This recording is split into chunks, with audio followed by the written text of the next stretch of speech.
I'm Mark Sponsler, and welcome to the Stormsurf Video Surf Forecast for the week starting Sunday, November 13th.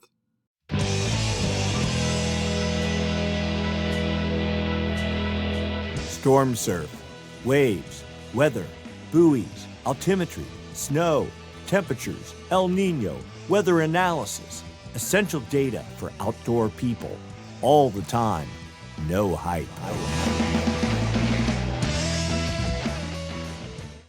Be sure and smash the like and subscribe button. Ring the bell. Get automatic notifications when the videos are posted, typically on Sunday evenings. All right, let's roll up our sleeves and get to work. We'll start by looking at significant wave heights for the North Pacific Ocean. We see remnants of a gale in the northern Gulf of Alaska producing 24-foot seas aimed off to the east.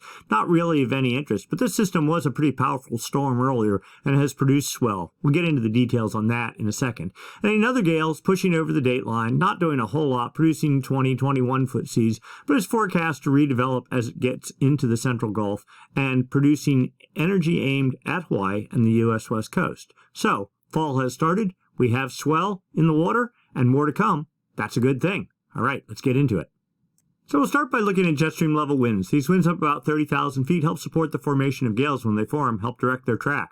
We're looking for a trough, a dip in the jet to the south, just like right there, and that helps create a counterclockwise flow aloft and down at the ocean surface, and that is the hallmark of low pressure. Of course, low pressure, if it's strong enough, generates winds. Winds, as they get traction on the ocean surface, generate seas. Seas, as they radiate away from the fetch area, eventually groom out and turn into swell. Swell, when it hits your beach, turns into surf. So, we have a trough in the northwestern Gulf, likely generating some seas with more to come. Also notice the split jet stream here over the U.S. West Coast. Typically, you get high pressure in between the split jet stream flow, and actually, that's kind of a good thing, at least for the moment. Gives us good, clean conditions for any swell that might be approaching from the west, which it is. We like that. All right, so putting this into motion, as we get into Monday, the trough continues to deepen in the northwestern Gulf of Alaska and starts sagging south, pushing down towards the Hawaiian Islands, which are right here, generating likely some sort of fetch and seas. We'll get into that in a minute. Continuing as we get into Tuesday and Wednesday, but then the low gets cut off. The jet pushes off Japan, pushes way up into the Bering Sea. That cuts off most of the energy for this circulation here, and likely it will wither rather quickly, which it does on Thursday. Then as we get into late Thursday, the jet continues pushing pretty well off the Japan in that area, past right to the dateline. The dateline's right there, and then just pretty much falls apart. It doesn't have a whole lot of energy associated with it. But then as we get into Saturday, another trough starts developing in the West Pacific with 150 knot winds feeding into it, offering some hope. Notice the just completely shattered jet stream pattern. All the energy really is going way to the north, pushing down south into the inland U.S. mainland, not doing anything. But then we get into Sunday, week out, almost looks like some weak little trough, maybe forecast in the Gulf of Alaska. That other trough over the dateline continues, and then we're out 180 hours. The jet looks like it's starting to reorganize. The big split pattern that was a temporary setback looking to regenerate, so that's a good thing. Next up, surface level pressure, surface level winds. You see this general broad area of low pressure. This is really remnants of one low fading up here in the northern Gulf, and a new low that was off Kamchatka a couple days ago, working its way across the Pacific. And we know a trough is going to set up right here, so this low is expected to deepen and build in the next day or two. And then another system off the Kuril Islands or over the Kuril Islands, not doing a whole lot. As we get into Monday, there we go. The low starts deepening, 45 knot winds aimed south at Hawaii, and a pretty good fetch of 30 to 35 knot winds aimed at the U.S. West Coast. That starts falling south on Monday night with a building fetch of 35 knot winds aimed due south at Hawaii. Notice this broad low over here off the Kuril Islands. It builds, but all the fetch is aimed off to the north, up into the Bering Sea, and of no use for Hawaii or the U.S. West Coast. Tuesday night, the low starts fading into Wednesday morning north of Hawaii, but pretty close. That's 1, 2, 3. That's about 900 to 1,000 nautical miles north of the Hawaiian Islands, so some swell should result. Another low starts building. This is Wednesday, November 16th, off Japan, pushing off to the east with 45 knot winds. Now, that's still a long ways away from the U.S. West Coast.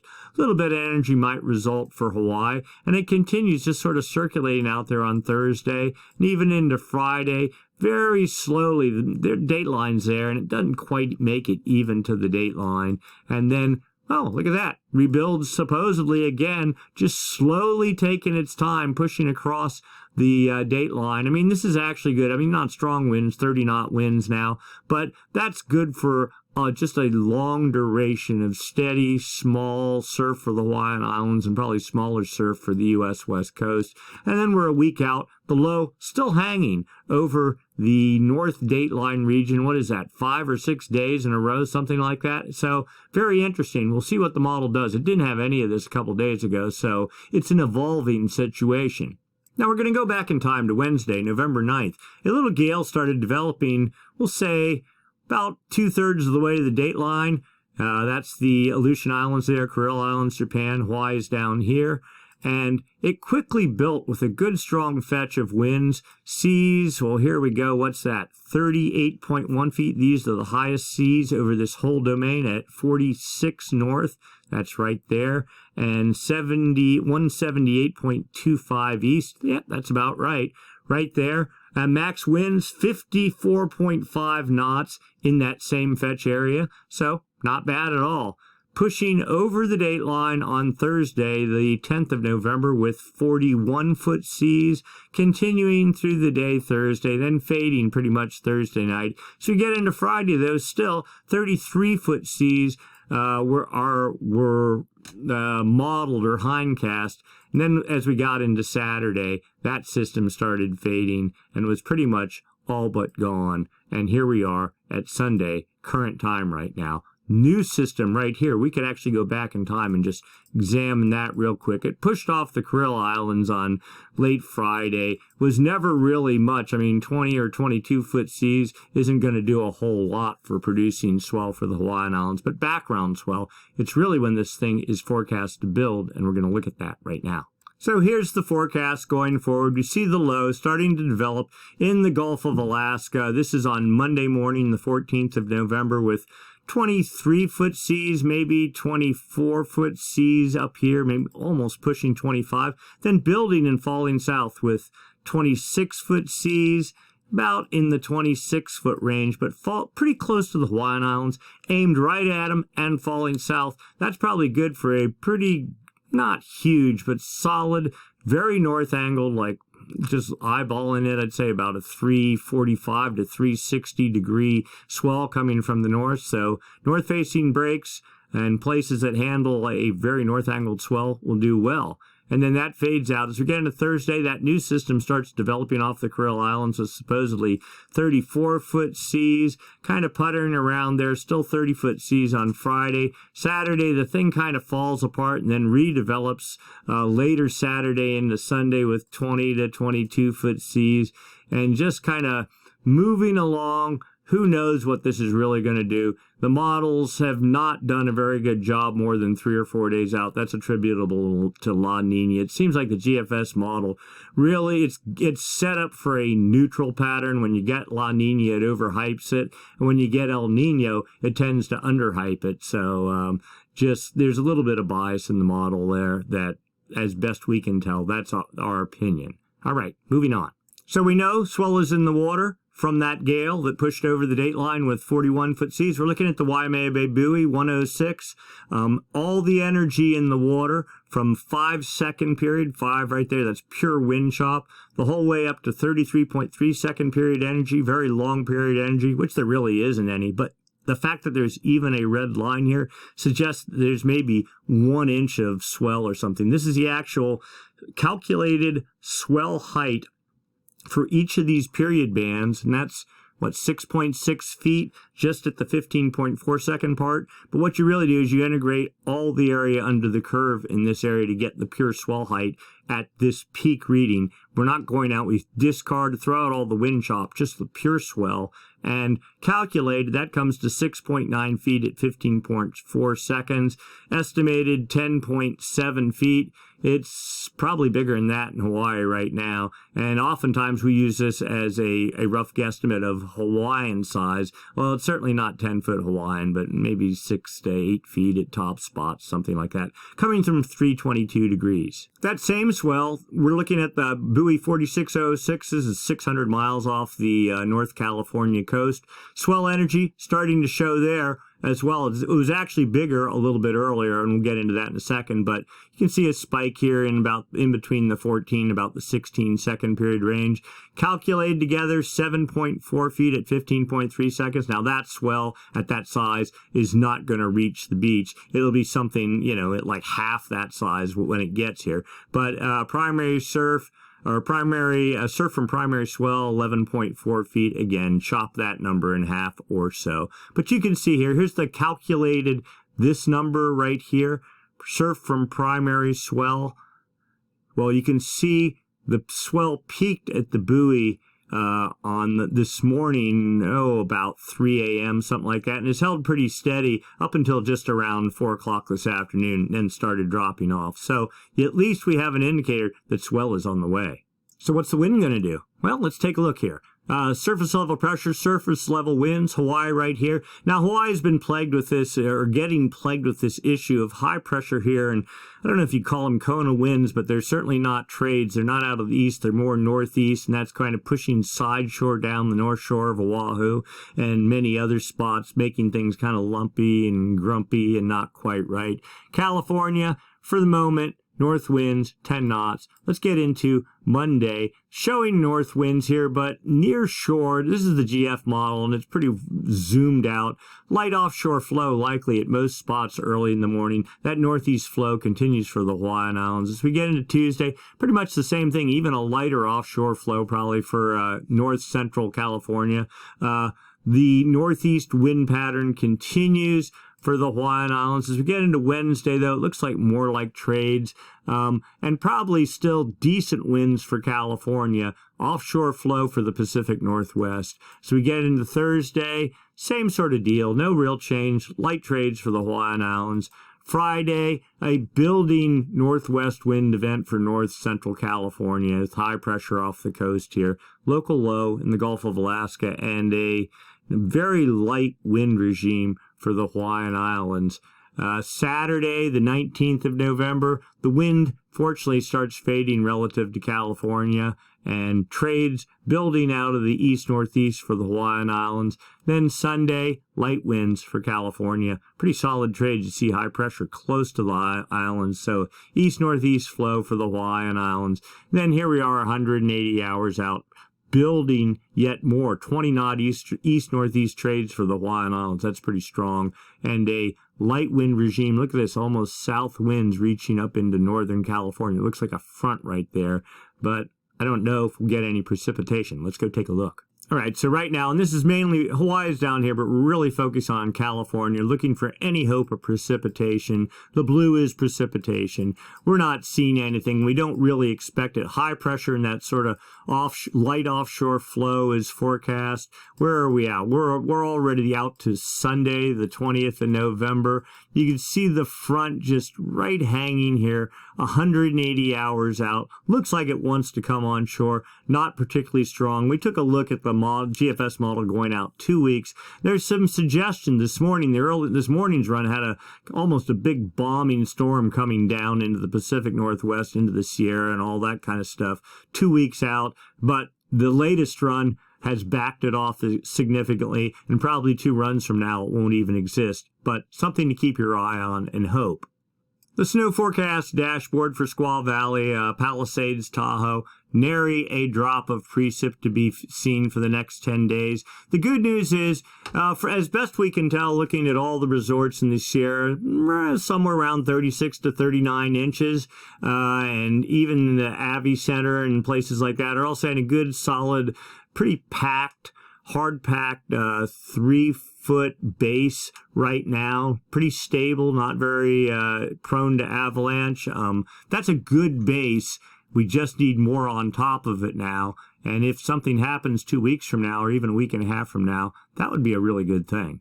Looking at the freezing levels, just generalizing, using this for the whole Tahoe area. Cold this morning, but I'm sorry, this is the base of Squaw, which is about 6,200 feet. This is the summit, the top of Palisades up there.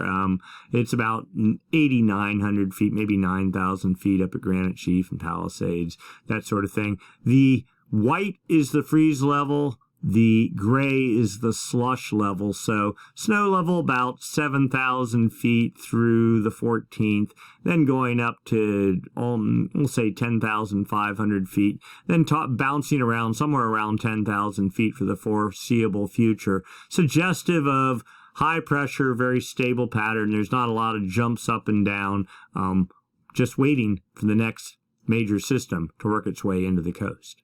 All right, let's go take a look long term. What's going on with the Madden Julian Oscillation and the El Nino Southern Oscillations? These are both the long-term, fairly predictable weather oscillations that affect swell potential or swell generation potential and rain potential over the Pacific.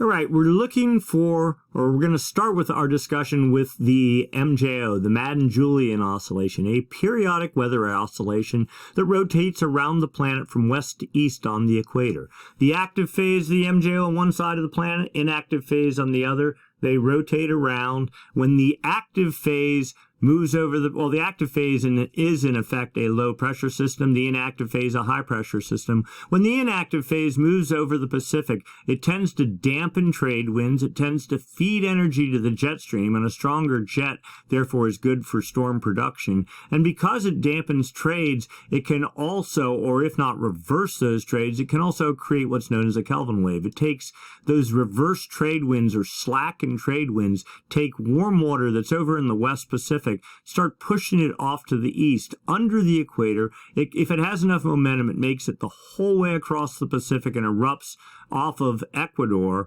erupts to the surface, creates a warm water slick. If you get successive active phases of the MJO, then you get a buildup of warm water off of Ecuador over the Galapagos, and that's the hallmark of El Nino. Clearly, that's what we want to see, but maybe not quite yet. We're not there yet. Right now, we're in the opposite of that. La Nina, driven by higher than normal instances of the inactive phase of the MJO, and which in turn is effectively a high pressure system, which does just the opposite. It increases trade winds, it cools water temperatures, and it steals energy from the jet stream over the North Pacific. We're hoping that is slowly but surely coming to an end. All right, so what we're doing is looking for signs of the active phase of the MJO. This is data from the TAO buoy array, series of buoys strung across the Pacific, East Pacific here, West Pacific here. There's wind sensors on those buoys. These arrows are 5-day average winds.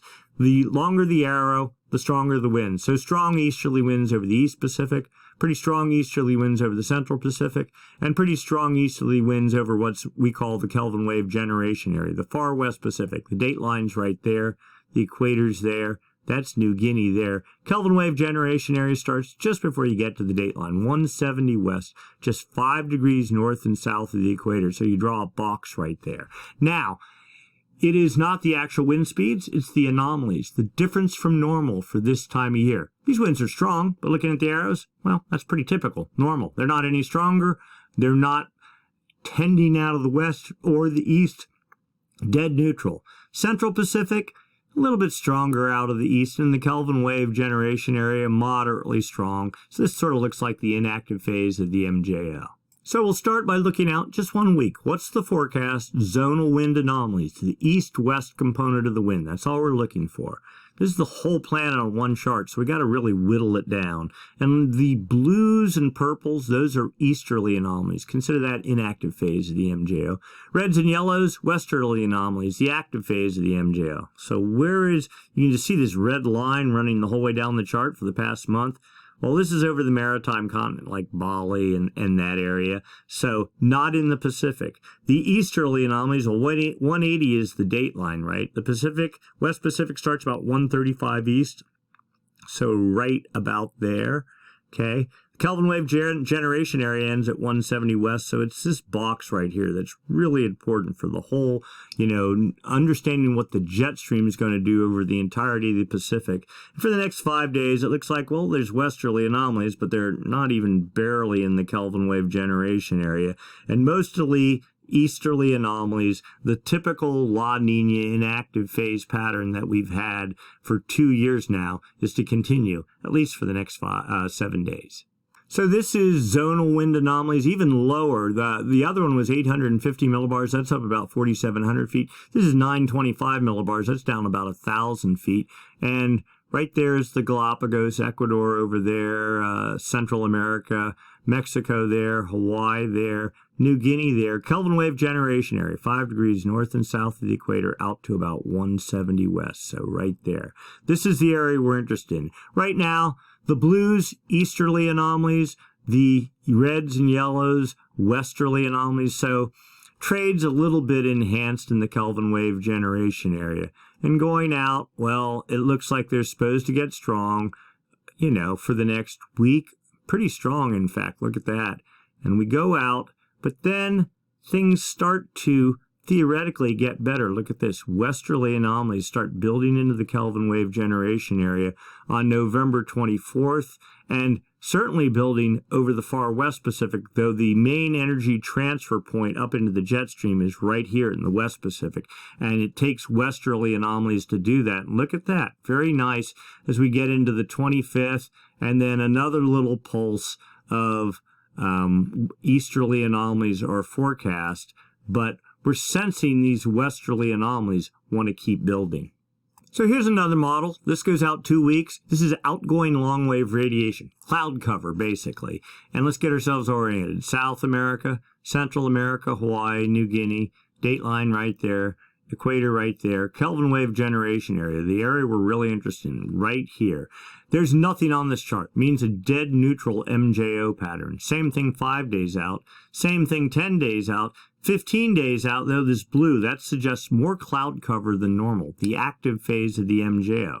So theoretically, per the statistic model, the active phase of the MJO is supposed to start building about 2 weeks out.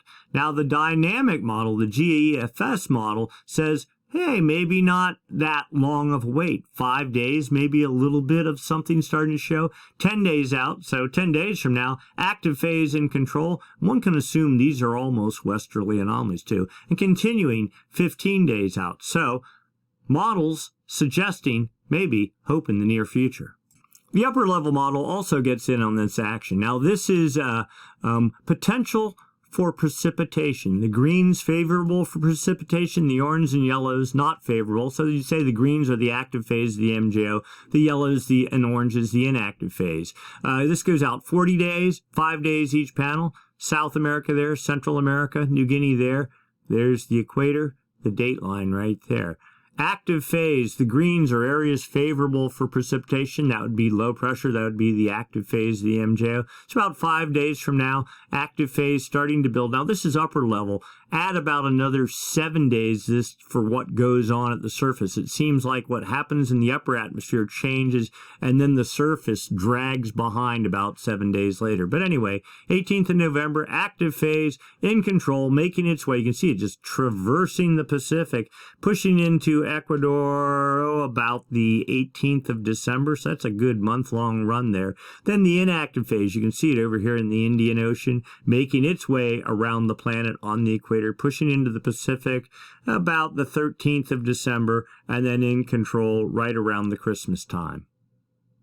And then phase diagrams. This is again for the statistic model and the dynamic model. This is a drill in on what's going on for the forecast. All right, the MJO moves from west to east, from the Indian Ocean to the Maritime Continent, over the West Pacific to the East Pacific, under the United States, across the Atlantic, over Africa, back to the Indian Ocean. It just rotates round and round. You can see past performance of where it's been, and here's where it is today. And if it's the further away from this circle, the dots are, the stronger it is. So here's the heavy dot is where we are today. Very weak active phase of the MJO over the Maritime Continent. We'll say Bali. forecast 2 weeks from now kind of popping out, and we'll say modest or weak or what, something like that. Now the dynamic model, look at this, much more positive, suggests the active phase building, firmly pushing its way over to the far West Pacific and traversing the West Pacific 2 weeks from now. And well, that's the strongest we've seen this in probably 2 years, something like that. Now, this is a projection going 2 weeks out, so it probably won't do that, but this calls for a moderate active phase of the MJO 2 weeks from now, right where you want it, in the middle of the Kelvin wave generation area. Fingers crossed on that one. All right, and then the CFS model going out 1 month, all right? This is past performance here. Again, this is the whole planet on one chart, date line right up the middle, the blues easterly anomalies, the reds westerly anomalies.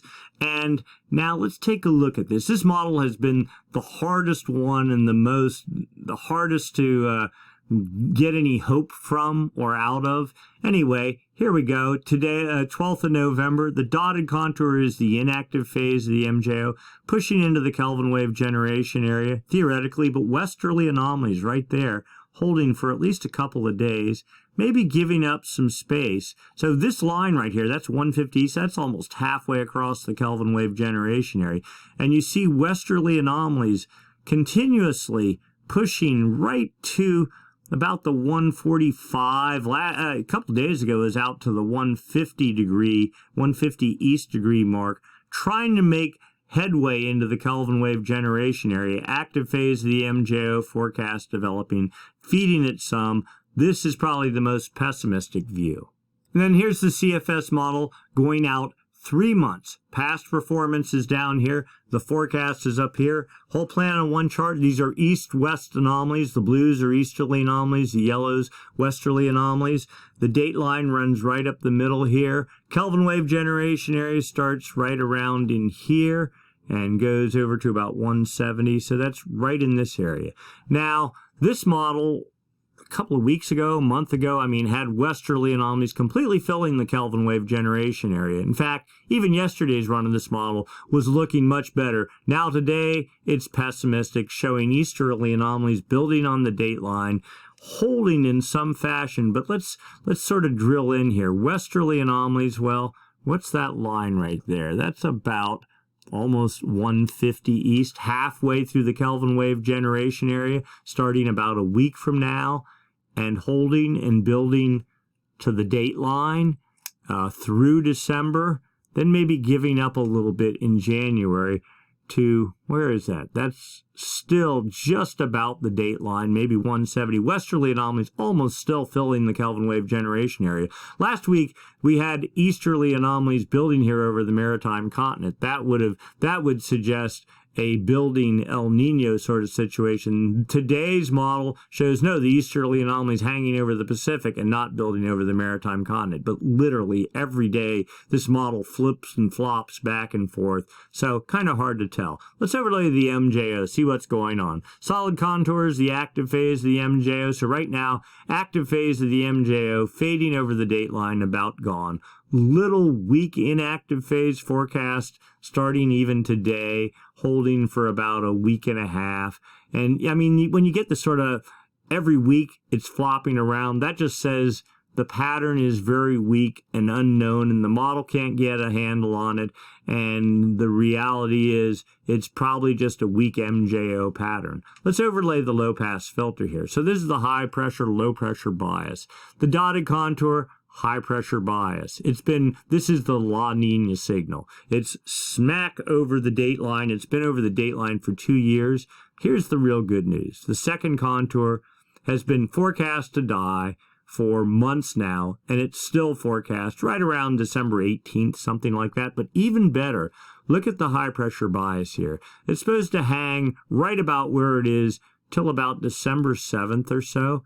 And look at this. Just starts collapsing, pushing off to the east, out of the Kelvin wave generation area by the 1st of February. The low pressure bias, the El Nino signal, which has been over the maritime continent again for about 2 years, give it about another week, 2 weeks, let's say, and it's supposed to start pushing east, sliding deeper into the Kelvin wave generation area and dragging westerly anomalies with it. This is what this model's been saying for months now, and basically, give or take a week or so, everything that it's been saying is what is actually happening. So we have reasonable confidence to say that come somewhere around the first week of February, we think a significant change in the Pacific is going to happen. We're not going to go to El Nino or anything, but La Nina should significantly be collapsing at that point in time. And if La Nina collapses, then that really opens the door to precipitation into California and stronger jet stream flow, more storm production, which means more surf production, and maybe we can eke out some sort of a decent winter, or at least the latter half of the winter, assuming the model is correct. All right, so what's going on in the ocean? We're looking at data from the TAO buoy array, again, that series of buoys strung across the equator used for monitoring El Nino.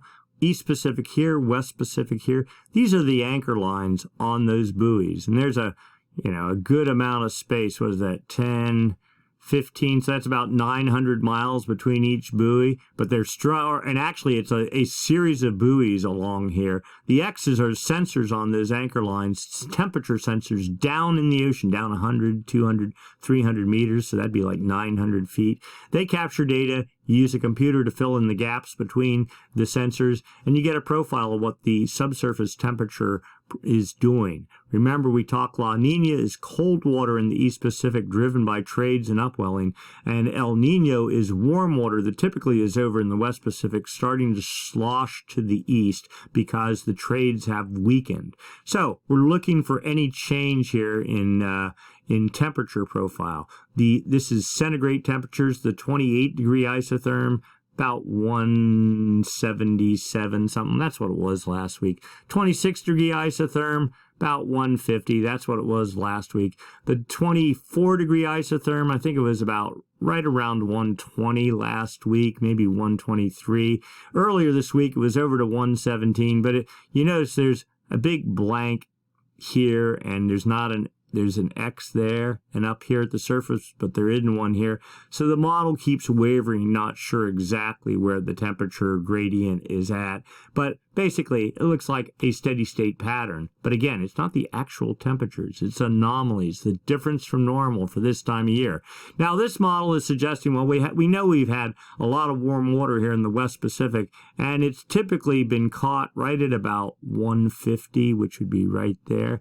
This model is sensing, probably these two sensors here are picking up some warmer temperatures, so it draws the line here and suggests warm water is moving east, and that colder than normal water is pushing off to the east as well. We're not certain that is the truth. There's another model here that uses a different sort of technology, but also lags about a week behind, suggesting the dividing line is still about 150.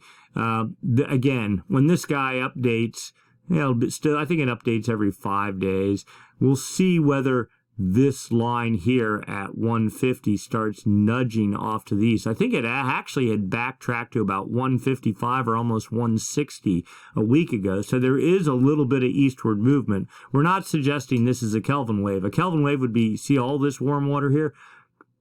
Firmly pushing off to the east and blowing this cold water, pushing it up to the surface, and then it's gone. But there hasn't been a strong enough active phase of the MJO to really make that happen yet. Another way to see what's going on down in the ocean without using any of that buoy technology is satellite data, and you just measure the sphere of the ocean. That is, you take out the wind waves, the swell, even the tides, and is the sphere of the ocean higher than lower? The satellites have been circulating the planet now since 1980. They have a good mapping of exactly how high the ocean is at any point in time. And so what this chart does is tells you, well, you can see it here, 10, 15 centimeters. The ocean, the height of the sphere of the ocean is 15 centimeters higher than normal. That's New Guinea there. There's the equator. There's the date line, the Galapagos there, Peru's right along here. This is the area we're interested in, 5 degrees north and south of the equator. You can see it pretty here. Reds and oranges, positive height anomalies. What that means is warm water at depth expands. When it expands, it displaces the water above it, creates a little bump on the ocean surface. You got that right here. Likewise, cold water at depth contracts, you'll get a little divot on the ocean surface. We're seeing that here, 15 centimeters, 20 centimeters. So somewhere, I think it was last week or the last report or this week, there was a big ball of like minus 20 centimeter anomalies. It's down to a little tiny dot. And we'd like to see that and the 15 centimeter anomalies disappear. Don't know if that's going to happen. That would suggest some sort of a change. And we want to see this line right about here, which is at 160, start easing off to the east. Until that happens, pretty much it's steady state in terms of subsurface, in terms of temperatures way down in the ocean. And that's the first thing we're looking for, is any sign of a Kelvin wave. That would give us an indication that maybe something La Nina-wise is going to break. That said, upper ocean heat anomalies. This is the upper 300 meters of the ocean surface. This is the West Pacific here, East Pacific here. Blues are colder than normal temperatures. Reds and yellows and oranges, higher than normal temperatures. We're going back a year, December 2021. Kelvin wave. There's warm water traversing the Pacific. Upwelling cold phase after that. Another Kelvin wave back in April, May, June of this year. Tried to make it across the Pacific. Didn't quite make it, stalled, then here comes the cold upwelling cycle again. This is the classic La Nina. It's just cold, cold, cold, and very little warm making it across. During El Nino, it's the exact opposite. Warm, warm, warm, and little fingers of cold. So here is our current cool pool. Now the good news is, you can see the leading edge of it is trying to shift off, but you also see this building area here of cooler water entrenched in the East Pacific. You also see warm water here trying to slowly make it off to the east, but the movement is incredibly slow. We know there hasn't been any significant Kelvin wave or the exact opposite that would be if the trades just collapsed, then you don't even need much westerly anomalies. But there seems to be some movement, but I don't want to read too much into that just yet. Now, ocean surface temperatures, that's a little bit better. We have some good news to report here. We saw this happening last week, too. This is sea surface temperature anomalies, differences from normal for this time of year. It's not the actual temperature, but is the ocean colder or warmer than normal for this time of year? So here's South America, Chile, Peru, Central America, Mexico, Baja, Hawaii right there, the equator right here. Oh, and the Galapagos are right there, right here. This is a stitched together image, so you have to use a little bit of imagination. But you can see this cool pool, but not nearly as cold as it's been. I mean, they were like deep purples in here even 2 weeks ago. That's all gone. It's just a steady cool pool bleeding out right over the equator. But then this area, this is what we were talking about last week, was much, much colder 2 weeks ago, and continues to get lighter, suggesting that temperatures are, though this isn't in the official like El Nino monitoring region, certainly when you have this broad and expansive cool waters, all this plays into what's happening in the jet stream. And if you get weakening over, well, like this is like 50% of the cool pool appears to be getting warmer. It's not warm yet. It's not even neutral. It's still cold, but it appears to be getting a little bit warmer. And one would think that might help soften up La Nina a little bit. So here is the sea surface temperature trend for the past 7 days. You can see it plain as day. The orange and yellows are warming temperatures all along Peru and Chile, all that region south of here. It actually was higher and almost filling all this area last week, but still warming nonetheless, and also warming along the equator. Yes, there are some cooling pockets, but you just get the general sense that for whatever is going on here, and supposedly it's the inactive phase of the MJO, right? You don't normally see warming during the inactive phase. So maybe, just maybe, this is a sign we're heading in the right direction. And then the backed off view here again, the real highlight here is a lot warmer in here, all down in here.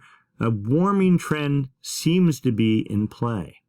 Sea surface temperature values in the Nino 1.2 area. This is the area right there by the Galapagos in Ecuador. The trend, at least lately, has been more or less down. We're down at 2.051 degrees below normal. That's quite cold in that area. But this isn't the official El Nino monitoring region. This area is pretty noisy, though. It's pretty representative of what's been going on. The official El Nino monitoring region, the Nino 3.4 index, is the area on the equator south of California out to about the date line. Temperatures today, minus 0.911. The La Nina threshold is here at a half a degree. You got to get temperatures above there. We were above that, I think, sometime this summer for maybe a week or two, and then we've just been hovering solidly in La Nina territory ever since.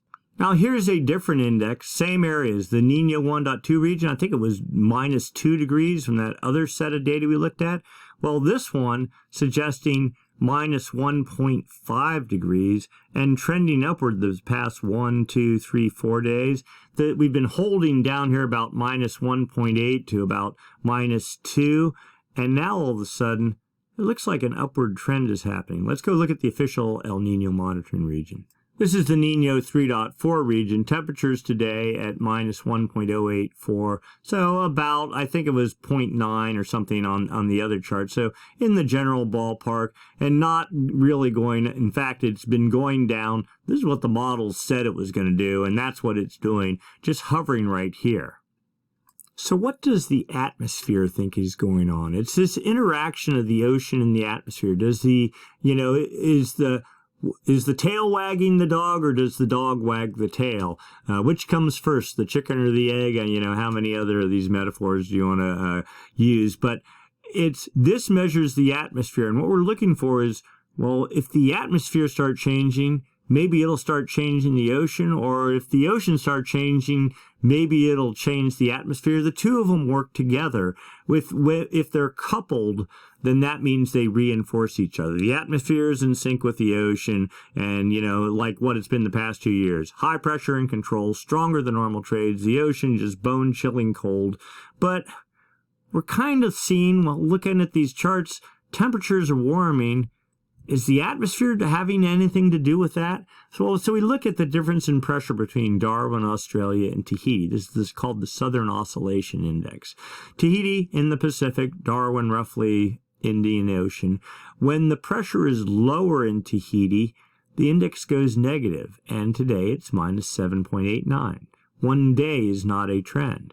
But also notice we had 1, 2, 3, 4, 5 days of negative readings, and yeah, we've had a little bit of uptick, but prior to that, we've had nary a negative reading for months. This sort of suggests that maybe pressure is weakening some over Tahiti. The 30-day average helps take some of the noise out of there. Today's value, 9.69.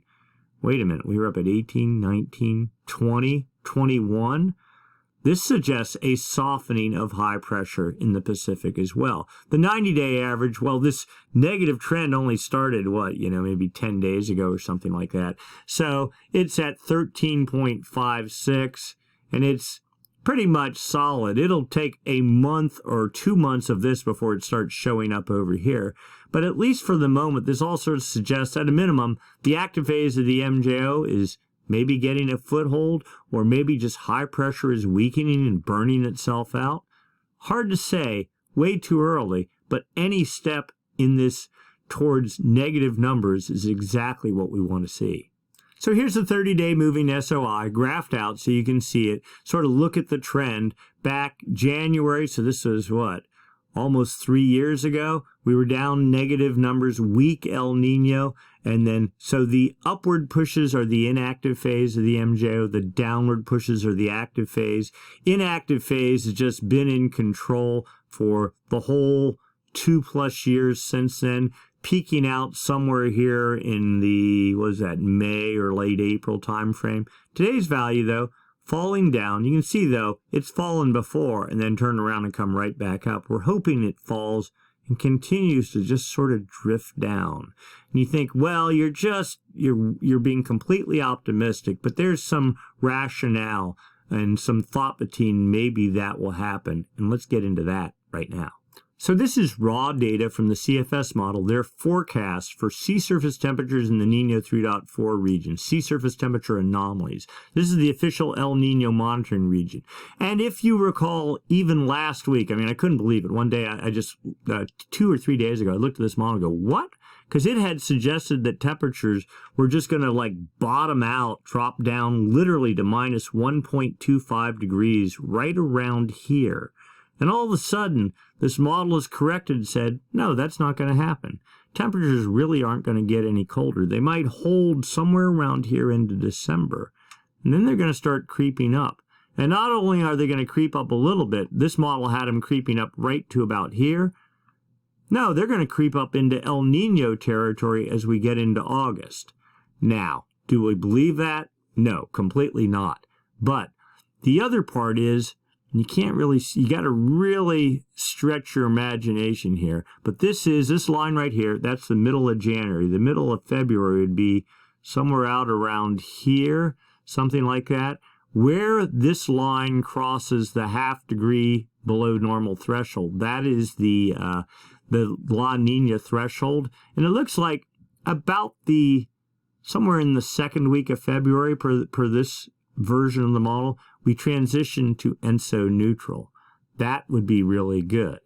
Now let's go look, but this is the raw data. The corrected version is probably closer to reality.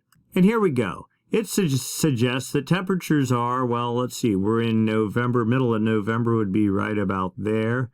Middle of December would be right around there. Somewhere between now and December, we reach the bottom in terms of coldness, but it isn't going to get really any colder than it is now.